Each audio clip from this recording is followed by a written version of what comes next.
크시니이다. 아멘. 제가 지난해 지방연합 교회 집회를 갔습니다.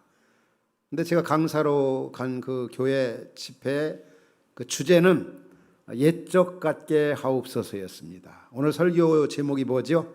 옛적 같게 하옵소서인데 그 교회 그 슬로건이 옛적 같게 하옵소서였습니다. 그 제목이 별로 제가 마음에 와닿질 않았습니다. 왜 자꾸 새로워야 되고, 지금 어느 시대보다도 이 제4차 산업혁명 시대, 특별히 이제 요즘 이 포스트 코로나 시대 가장 요구되는 것이 변화 아닙니까? 그런데 왜 옛날로 돌아가게 하옵소서 그렇게 기도하고 그런 것을 원하는가?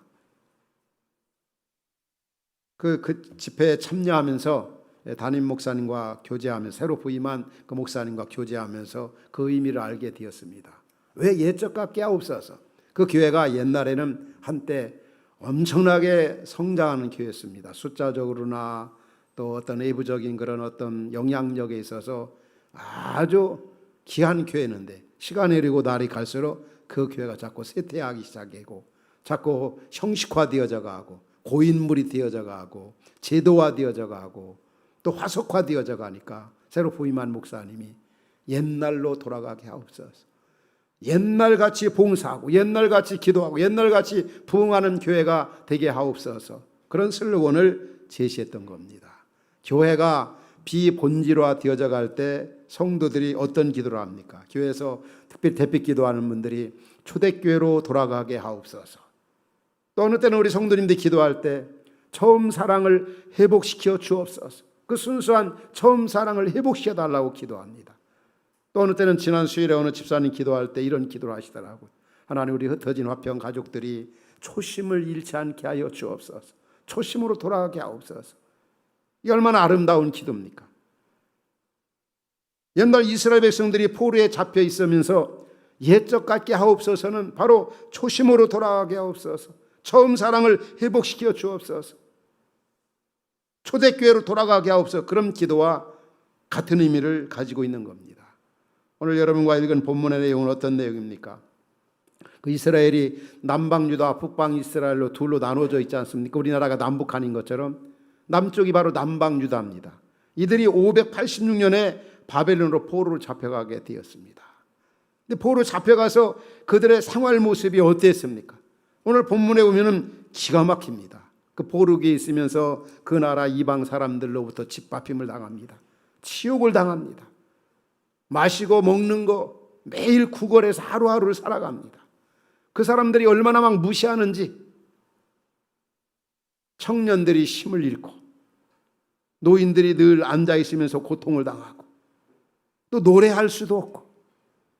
오늘 본문 가운데 15절에 보면 이런 말씀 나오죠. 우리의 마음에는 기쁨이 그쳤고 우리의 춤이 변하여 슬픔이 되었으며, 또 16절 보면 우리의 머리에는 면류관이 없어져 싸우며, 오라 우리의 범죄 때문이다.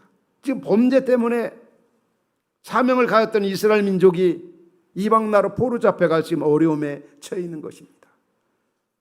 이와 비슷한 내용이 예레미야가 1장에도 나옵니다. 예레미야가 1장 1절에 오면은 슬프다 이성이여, 전에는 사람들이 많더니 어찌 그리 적막해 앉았는고, 전에는 열국 중에서 크던 자가 이제는 과부같이 되었고, 전에는 열방 중에 공주되었던 자가 이제는 강제 노동을 하는 자가 되었도다.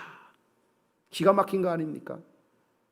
도표를 이렇게 표현하면은 포로 전과 포로 이후가 이렇게 다릅니다. 포로 전에 남방유다 이스라엘은 어땠습니까? 거민이 엄청나게 많았습니다. 그러나 포로로 잡혀가면서는 아주 적막한 공동 묘지처럼 어둠에 이렇게 쌓이는 거죠. 그렇게 번영했던 그 남방유다가 완전히 폐허한 겁니다. 또 열방에서 그렇게도 크던 자, 존귀하던 자가 과부같이 되었고, 위엄과 영광이 대단했는데 완전히 그 이방 땅에서 짓밟힘을 당하고 수치를 당하는 거죠. 또 열방의 공주되었던 자가 조공드리는 자가 되었다는 거죠. 노예가 돼버린 거죠. 존귀하던 자가 그렇게 비천하게 되었다. 마음껏 자유와 평화 속에서 예배하고 찬양하고 기도하고 절기를 지키며 지내던 그들이 이제 포로 잡혀가서 수모를 당하게 되었고, 기쁨이라고는 아무것도 없었어. 이 결과가 무엇 때문이라고 성경은 말씀합니까? 바로 그들의 죄 때문이라는 거. 그들이 포로로 잡혀가서 시편 137편 1절에 보면 우리가 바벨론의 여러 강변 거기 앉아서 시온을 기억하며 울었도다. 곡을 생각하면서 이역말리 떨어져서 많이 울었던 겁니다. 이 모든 것이 바로 그들의 죄악 때문이라고 하는 사실을 성경은 말씀하고 있습니다. 이 죄라고 하는 게 얼마나 무서운 겁니까? 요즘에 우리 사이에서도 죄 지은 사람들이 감옥 가고 죄 지은 사람들이 뭐 자살도 하고 막 죽음을 초래하고 그러잖아요. 감옥에 간다고 죄가 없어지는 게 아닙니다. 자기가 지은 죄 자살한다고 없어지는 게 아닙니다. 성경은 말씀합니다. 숨은 것이 알려지지 아니할 것이 없고 감춘 것이 드러나지 아니할 것이 없다고. 이 죄라고 하는 것을 우리 인격을 만신창이로 만들어 놓고 하나님과의 관계뿐만 아니라 이웃과의 관계도 파기시키는 아주 가장 불행하게 만드는 게 바로 이 죄라는 겁니다. 이스라엘 백성들이 하나님 앞에 이런 범죄를 함으로 말미암아 그들이 버림을 당하고 그들이 멀리 포로 잡혀가서 고통을 당하게 된 겁니다. 아주 극한 상황 속에 수모를 당하고 수치를 당하는 그런 상황 속에서 오늘 5장 21절에 보면은 20절에 이렇게 말씀하죠. 주께서 어찌하여 우리를 영원히 잊으시며 우리를 이같이 오래 버리시나이까. 너무 오랫동안 버리시는 것 같아요. 그러니까 포로 생활한다는 거예요. 그러면서 그들이 드린 기도가 무슨 기도입니까? 여호와여 우리를 주께로 돌이키소서. 그리하시면 우리가 주께로 돌아가겠사오니 우리의 날들을 다시 새롭게 하사 옛적 같게 하옵소서. 옛날 같게 그런 시기, 그런 세월, 그런 환경을 속히 허락해달라는 거예요. 하나님이 그들을 기다리고 또 기다리시다가 얼마나 아주 혹독하게 그들에게 책망하시고 또 경고하시고 징계하셨는지 결국은 포로로 잡혀가게 된 거죠. 그러니까 마지막 절에 그들이 뭐라고 그럽니까? 주께서 우리를 아주 버리셨다. 우리를 진노하심이 참으로 크다. 너무 크다는 거예요. 야, 하나님 이렇게까지 벌을 하실 수가 있을까? 이렇게까지 우리를 심판하실 수가 있을까?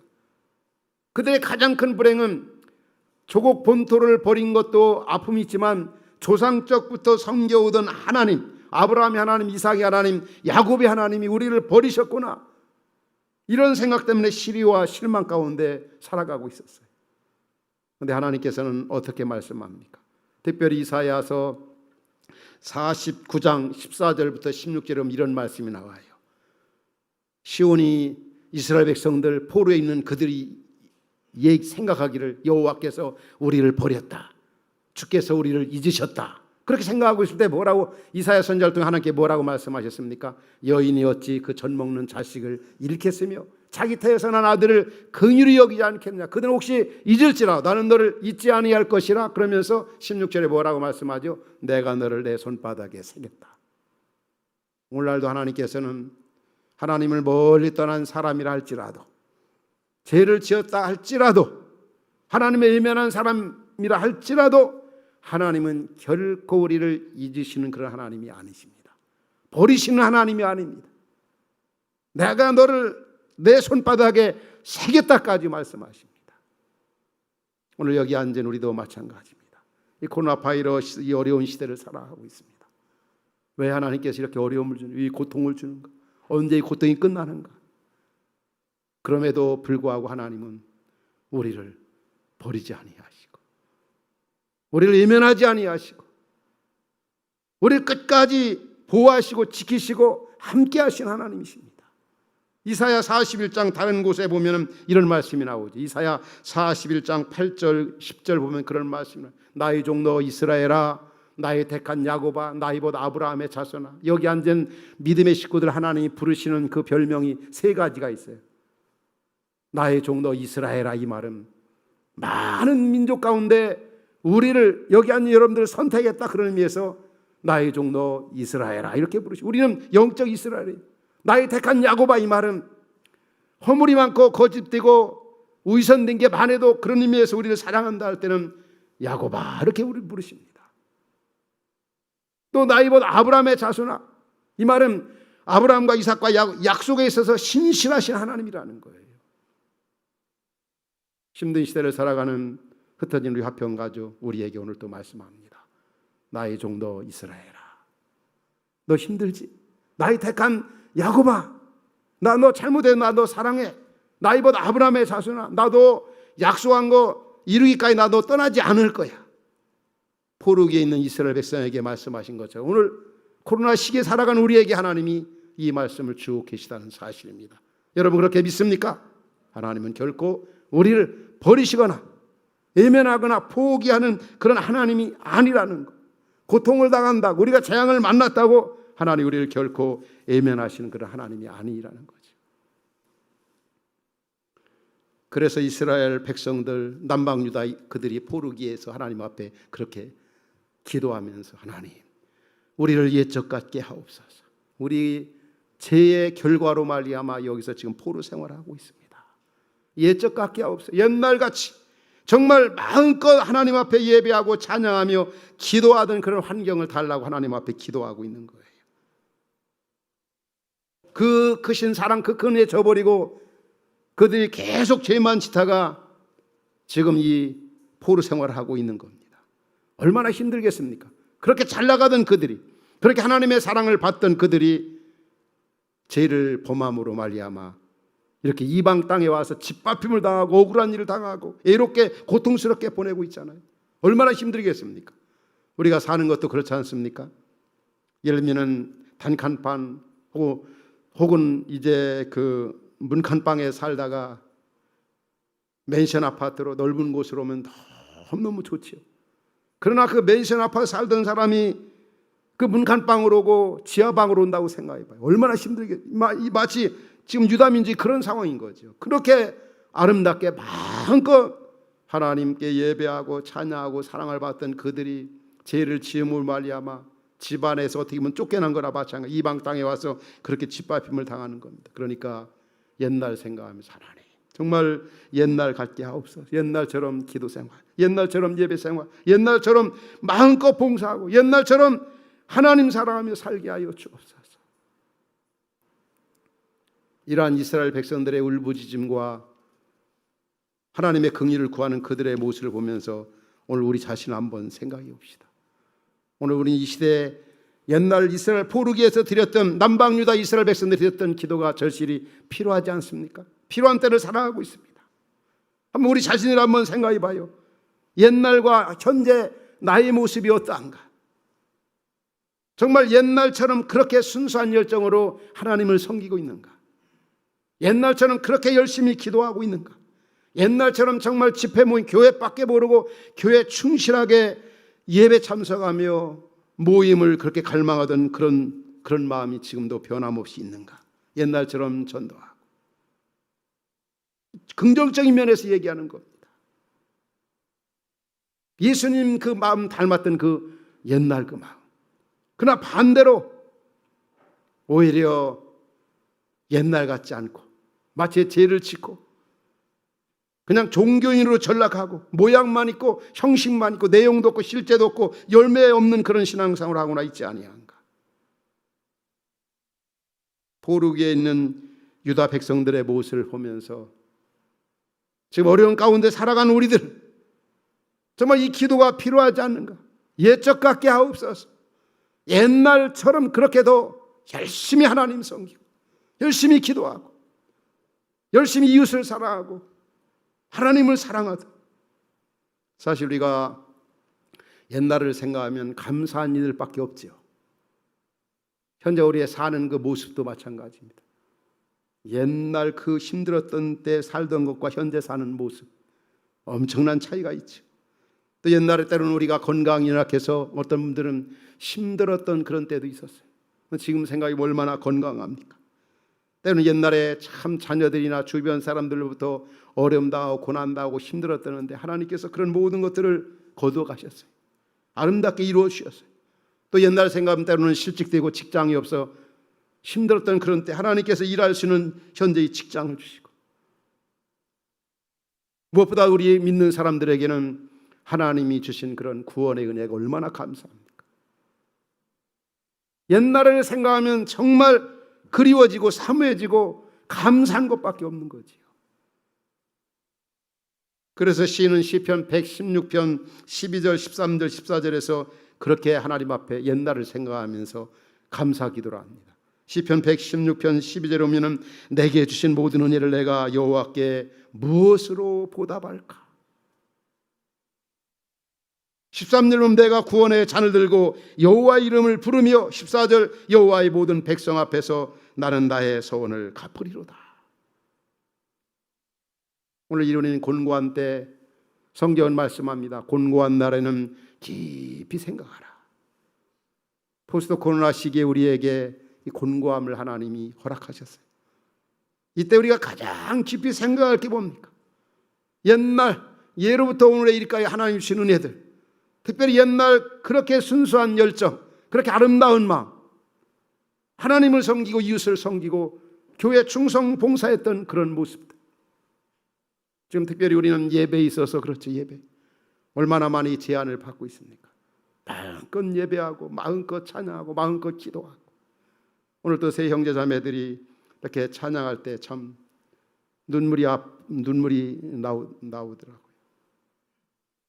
야, 정말 기도할 수 있을 때 이렇게 기도할 수 있다는 거, 노래할 수 있을 때 노래할 수 있다는 거, 마음껏 예배할 수 있을 때 예배할 수 있다는 거. 그러나 지금 이렇게 우리는 제한을 받고 있지 않습니까? 큰 소리로 노래하면 벌금 300만 원 이하. 참 그 생각 없이 그런 안을 내놓는다는 자체가 얼마나 어리석은 일입니까? 여러분, 노래를 뭐대로 합니까? 이 곡대로 하는 겁니까? 곡대로 하는 거 아닙니까? 높을 때는 높게 해야 하고 낮은 건 낮게 해야 되는데 그냥 낮게 해야지 높게 하면 벌금 문다. 이게 말이나 됩니까?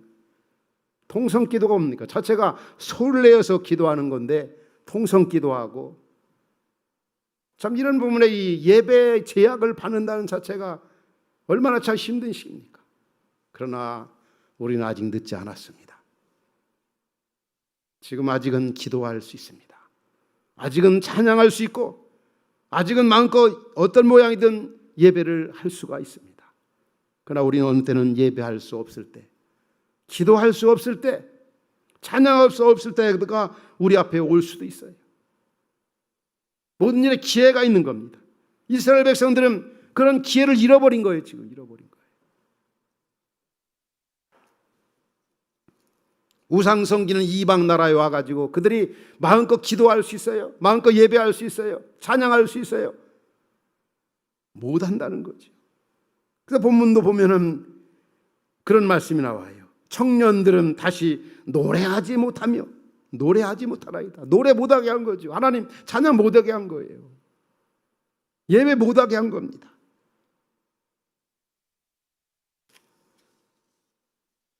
그들은 회개의 기회를 잃어버렸어요.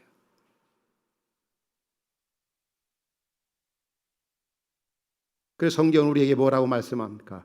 이사야서 55장에 보면 너희는 여호와를 만날 만한 때 찾으라. 가까이 계실 때 그를 부르라. 악인은 그의 길을 불의한 자는 그 생각을 버리고 여호와께로 돌아오라. 그리하면 그가 너그럽게 용서하시라. 회개도 기회가 있는 겁니다. 기회가 있는 거. 호세아 5장 6절에 봐도 이 포르기를 배경으로 하고 있는 말씀인데 우리가 여호와께로 돌아가자. 5장 6절입니다. 거기 보면 소를 몰고 오고 그 다음에 양떼를 몰고 올지라도 이미 여호와께서 지나가셨기 때문에 만나지 못한다는 거예요. 이스라엘 백성들 남방 유다가 그 기회를 잃어버린 거예요. 그래서 성경은 우리에게 말씀합니다. 회개할 만한 때 빨리 회개하라고. 하나님을 찾을 만한 때 빨리 찾으라고. 그리할 때 용서하고 그러한 때 회복이 된다는 거죠. 치유하시겠다는 거죠. 지금 우리는 이 포스트 코로나 시기를 지금 보내고 있습니다.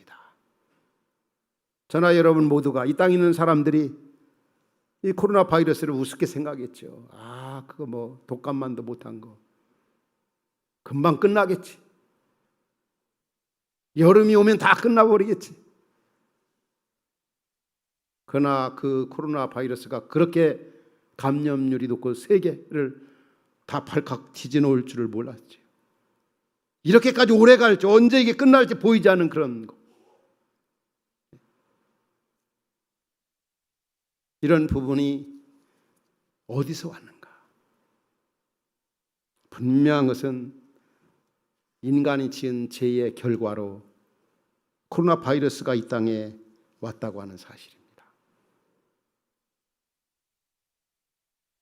코로나19 바이러스에 대한 기독교적 그 관점에서 그 세계적인 그 신학자이고 그다음에 변증가이고 기독교 대표자라고 볼 수 있는 목회자 등 이 저술가, 이 사진을 이렇게 제가 이렇게 했는데 여기 보면은 톰 나이트라고 하는 분이 있고 그다음에 여기 보면 존 파이퍼도 있고 또 그다음에 이분은 이제 그 브루만이라고 하는 사람이에요. 블루만. 그다음에 또 가장 제가 서 있는 오른쪽에 있는 사람이 바로 존 레녹스라고 하는 사람인데 이들이 그 주제를 가지고 대담한 것을 이렇게 제가 기독교 잡지에서 이렇게 읽어보았어요. 그런데 이 네 사람들이 이 코로나 바이러스 공통적인 게 뭐냐? 이건 죄로 말미암아 하나님이 인류에게 이 땅에 보내진 것이다. 공통적인 게다. 그런데 혹 이렇게 표현하면 안 됩니다. 코로나 바이러스 하나님께서 벌로 주셨다. 하나님이 주신 것만은 허락한 것만은 확실하지만 우리 인간이 죄를 지어서 그 책임이 우리 인간에게 있는 겁니다. 여러분 이스라엘 남방유다 백성들이 바벨론으로 포로 잡혀왔습니다. 하나님이 잡아오긴 했지만 궁극적으로 뭡니까? 그들이 지은 죄의 결과로 온 거죠. 그러니까 이 네 사람들 얘기가 그런 거죠. 왜 코로나 바이러스가 왔는가? 죄의 결과로 이 심판을 불러온 거다. 또 어떤 분은 죄의 결과만 가지고 얘기하지 말고 하나님이 이 코로나 바이러스를 통해서 우리에게 주는 메시지가 무엇인가를 알아야 된다. 이 코로나 바이러스 시대에 우리 성도들이 해야 할 일이 뭔가를 깊이 생각해야 된다. 하나님께 이 책임을 돌리지 말라. 우리 인간이 하나님 앞에 죄를 지었기 때문이다.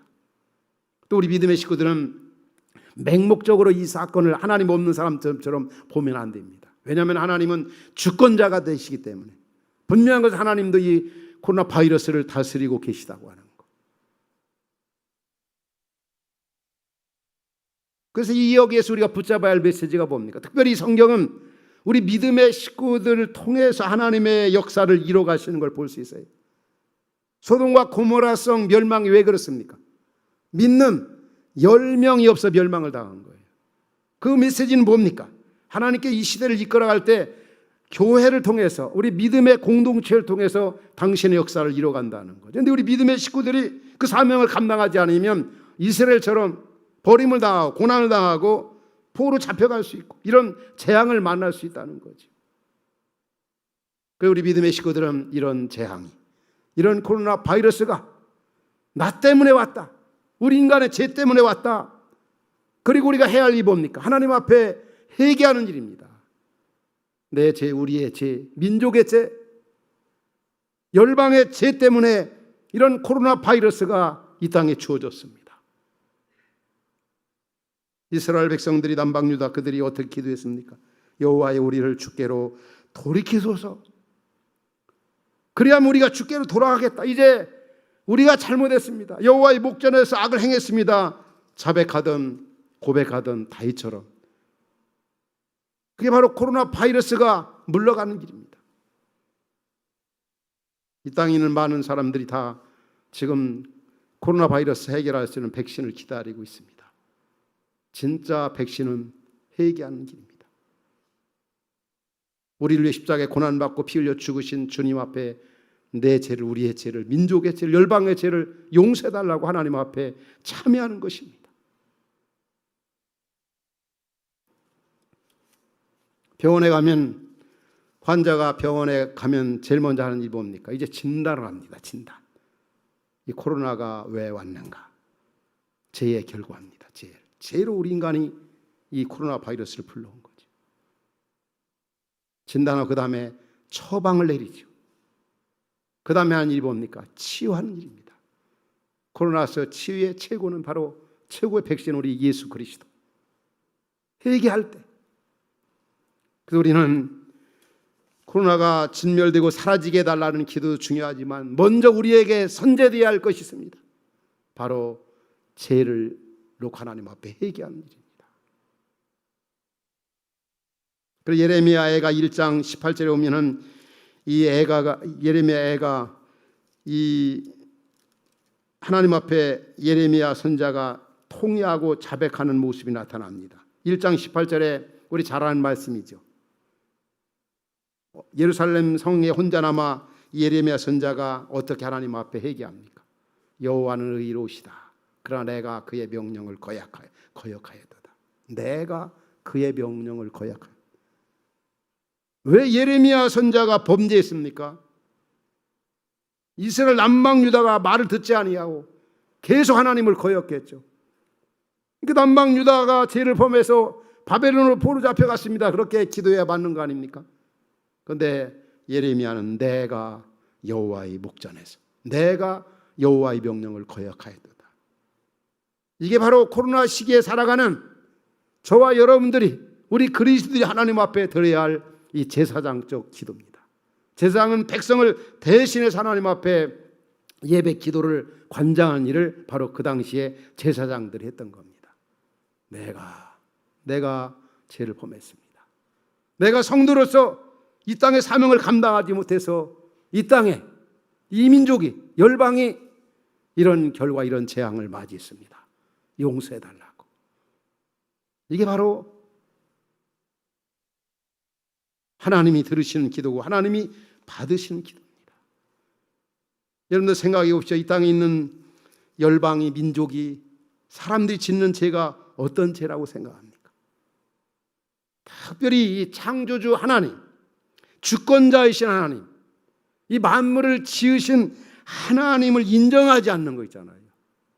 멸시하는 거, 무시하는 거. 이게 얼마나 하나님 앞에 큰 죄인지 아십니까? 우리는 그렇게 믿잖아요. 집마다 지은 이가 있으니 만물을 지으신 이는 여호와 하나님이시다. 태초에 하나님이 천지를 창조하시니라. 우리의 자녀들이나 여기야 예배한 우리는 이것을 아주 100% 믿는 겁니다. 그렇게 말씀하신 그 바대로 이 세상 모든 일들이 이루어졌고 이루어져가고 있지 않습니까? 주권자들이 하나님께서 창조하시고 창조하신 것을 다스리고 주관하시고 지배해 나가십니다. 그분은 만물의 주가 되시고 큰 왕이 되시는 분입니다. 그런데 이것을 사람들이 무시해버리는 거죠. 그리고 하나님 자리에 자기가 들어앉아 있고 하나님 자리에 다른 우상이 들어앉아 있고 대체시킨 거죠. 이게 하나님 앞에 열방이 지은 가장 큰 죄인 거죠. 여러분. 다르게 표현하면 이 교만죄죠. 교만한 거. C.S. 루이스라고 하는 기독교 그 지성가, 영성가인 그 루이스가 그렇게 표현했어요. 이 세상의 모든 죄 중에 가장 큰 죄는 바로 교만죄라고 해요. 교만죄. 하나님이 가장 싫어하시는 이 교만한 죄. 이게 바로 이 땅이 하나님 앞에 지은 죄입니다. 이 땅의 사람들이. 하나님이 주신 것들에 대해서도 감사하지도 아니하고 그 하나님을 영화롭게도 하지 아니하고 자기가 주인 행세를 하고 하나님이 주신 것들을 이 생태계를 파괴시키고 훼손시키고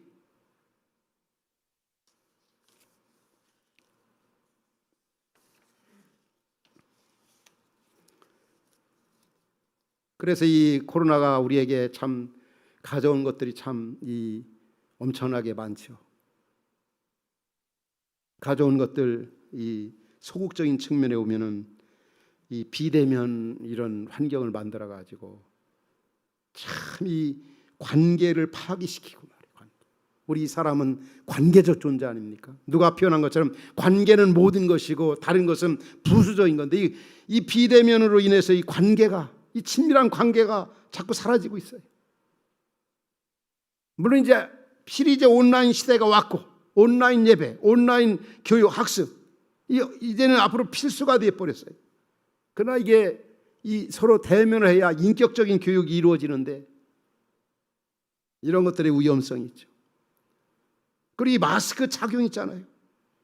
서로 참 알아보기도 어렵고, 그런데 예배하나 기도하나 또 이렇게 같이 앉아서 마스크 쓰고 해도 혹이라도 이렇게 마스크 벗으면 가까운 사이라도 우리 자신부터 이렇게 좀 편하게 느껴지지 않고, 내가 내 자신이 대화하다가 혹은 상대방이 대화하다가 나한테 침을 이렇게 튀기면 어떻게 되는가, 막 이런 이 불안함, 또 미래에 대한 이 불안감 있잖아요. 정신적, 신체적으로 불안감을 가져와서 무엇보다 우리 믿음의 식구들에게는 마음껏 예배할 수 없다는 거. 우리는 그럴 때마다 생각해야 할 게 뭡니까? 참 그 옛날 옛적 그 좋은 환경, 마음껏 예배할 수 있고 마음껏 기도할 수 있고 마음껏 찬양할 수 있고 마음껏 이 교육 훈련하며 우리로 말하는 가정교회 식구들끼리, 믿음의 식구들끼리, 그때가 참 그리워지는 거죠. 하나님이여 우리 죄를 용서하사 옛적 같게 하옵소서. 그런 환경, 그런 열정, 그런 믿음 다시 회복시켜달라고. 사실 이 코로나 바이러스가 우리가 아는 것처럼 어떤 부정적인 요인만 있는 게 아니죠. 이 긍정적인 요인도 많이 있는 걸 압니다. 하나님은 우리에게 곤고함도 주고 고통을 주지만 그런 중에 주시는 은혜가 있어요. 하늘과 땅과 바다, 요즘같이 맑은 하늘, 맑은 바다, 환경 좋은 그런 땅, 이게 바로 코로나 바이러스가 가져온 긍정적인 요인입니다. 긍정적인 요소입니다. 사실 이제 지진을 일으키는 이 지각 변동 같은 경우도 그게 있기 때문에 이 지구가 균형을 유지하고, 그리고 생물들이 한 번에 파괴가 되지 않는다는 거죠. 멸종되지 않는다는 거죠. 그러니까 지진이 무조건 나쁜 것만 아니라는 거죠. 이 바이러스도 누가 그런 표현을 했습니다. 바이러스도 99%가 우리 인간에게 생명에 유익을 주는 것이고 1%만이 이 병을 가져오는 거라는 거죠. 이 코로나 바이러스가 99% 중에 하나 안 좋은 게 바로 인간에게 고통을 주고 아픔을 주고 사망을 가져오게 하고 불안하게 하고.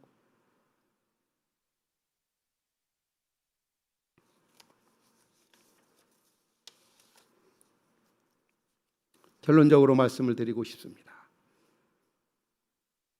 옛날 이스라엘 백성들이 죄를 범함으로 말이야 바벨론 포로로 잡혀온 것처럼 그들이 어려움당하고 고난당한 이유는 전적으로 그들이 하나님 앞에 범죄함으로 죄의 결과로 말미암아 그들이 가져오게 한 겁니다. 그들이 사는 길은 뭡니까? 하나님 앞에 회개하는 길입니다. 오늘 우리 열방의 민족이 우리가 처한 현실, 정말 하나님 무시하고 하나님 저버리고 하나님 자리에 다른 것을 놓고 살았던 그런 민족의, 그런 우리의, 그런 열방의 죄를 하나님 앞에 회개하는 겁니다. 그게 바로 이 코로나가 빨리 이 땅에서 사라지게 하는 길입니다. 우리 모두는 이 포로기에 있는 이스라엘 백성처럼 그런 기도를 드릴 수가 있습니다. 이런 기도가 정말 필요합니다. 오늘 본문 21절에 우리 화평 가족들이 다 암기했으면 좋겠어요. 이 기도가 우리의 기도가 될 수 있기 바랍니다. 같이 한번 읽겠습니다. 시작. 여호와여 우리를 주께로 돌이키소서. 그리하시면 우리가 주께로 돌아가겠사오니 우리의 날들을 다시 새롭게 하사 옛적 같게 하옵소서. 이 말씀을 잘 살펴보면 여호와여, 지금 우리가 죽을 징을 이뤘습니다. 우리를 주께로 돌이키소서. 우리를 주님께로 돌아가게 해달라는 거예요. 그리하면 우리가 주께로 돌아가겠사오니. 이 말이 무슨 말입니까? 우리가 주님께로 돌아가고 싶다고 해서 돌아가지는 것도 아니고 돌아간다고 해서 꼭 주님이 받으시는 게 아니라는 거예요. 왜냐하면 이들에게는 어떤 면에 회개의 기회가 놓쳐버린 거나 마찬가지예요. 그러니까 이 포르기에 있는 이스라엘 백성들이 우리를 좀 돌이키소서. 우리 마음을 움직여가지 강팍하고 완악한 이 마음, 옛날의 은혜를 저버리고 그냥 딴 길로 갔던 우리의 마음을 좀 회심시켜 주시고 회개의 영을 부어서 회개하게 하옵소서. 그런 힘을 주옵소서. 우리가 죄를 지으면 어떤 분들은 단순하게 생각해요. 회개하면 되지. 여러분들 죄 지어본 분들 알잖아요. 회개한다는 게 얼마나 어려운지 아세요? 다시 한번 말씀을 띄워주시기 바랍니다. 우리를 돌이키사 그래야면 우리가 주께로 뭐라 했어요? 돌아가게 싸우니 주님이 은혜를 주셔야 우리가 주께로 돌아가겠다는 거예요. 그리고 우리의 날들을 다시 새롭게 하사 옛적 같게 하옵소서. 우리 한번 따라 합시다. 우리를 새롭게 하사 다시 우리의 날들을 다시 새롭게 하사 옛적 같게 하옵소서. 다시 한번 우리의 날들을 다시 새롭게 하사 옛적 같게 하옵소서. 하나님의 은혜를 힘입어 하나님 앞에 철저히 우리가 제사장적 기도를 하나님 앞에 드릴 수 있기 바랍니다. 그리고 하나님 앞에 주여 우리를 새롭게 하사 옛날 같게 하옵소서. 옛날 그 순수한 열정, 옛날 그 순수한 그 충성, 그 사랑 가지고 살게 하옵소서. 이 기도가 포르기에 드렸던 유다 백성들의 기도가 결국은 상달되었습니다. 70년 만에 그들이 고국으로 돌아왔습니다. 이 기도가 또 이런 기도가 우리 흩어진 화평 가족들의 그 기도가 되어서 이 어려운 때 이때가 속히 지나가는 그런 은혜를 하나님께 주실 수 있기를 주의 이름으로 축원합니다. 하나님 아버지